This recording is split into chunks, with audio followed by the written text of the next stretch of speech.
সকাল সকাল দিদি দেখো কাটা বাছা করতে বসে গেছে। আর দিদি হচ্ছে কালকে রাত্রে আসছে, অঙ্কির মা, অঙ্কির ভাই। তো দিদি দেখো কি কি নিয়ে আসছে বোনের জন্য ভালোবাসা। দিদি ঝাঁকাতে ঢাল। হ্যাঁ, তো হয়তো অনেক দামি জিনিস না, কিন্তু আমার কাছে অনেক দামি। এগুলা যে আমি কি ভালোবাসি কি বলবো। আমাদের এখানে কিনতে পাওয়া যায় সব সময়। আমি দিদিকে মানা করছি, তারপরেও দিদি নিয়ে আসছে জানো। এই যে ভাদাল, আর কি নিয়ে আসছিস? ও এই যে লেবু নিয়ে আসছে। তারপরে হচ্ছে বিশেষ আকর্ষণ, এই যে এটা হচ্ছে সব রকমের শাক নিয়ে আসছে, একদম তুলে বাসে টাসে সুন্দর করে নিয়ে আসছে।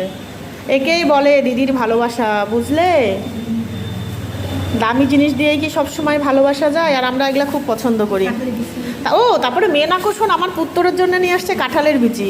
কাঁঠালের বিচি আমাদের এখানে কিনতে পাওয়া যায়, কিন্তু আমার না ওগুলো পছন্দ হয় না। কে কীভাবে খায় না খায়। তো দিদি দেখো কাঁঠালের বিচি আনছে, যেটা আমার আর আমার পুত্তরের পছন্দ, কিন্তু কাঁঠাল পছন্দ না। ওই জন্য দিদি দেখো কাঁঠালের বিচিও নিয়ে আসছে। তো এখন এগুলা কাটা বাছা করে দিবে, এই যে। আর আমি হচ্ছে রান্না করব। আর আমার দিদিরা আসলে তো বসে থাকে না, তাকান বোন। আমার দিদিরা আসলে আমি শুধু কাজই করাইনি, বুঝতে পারলে? এইরকমই।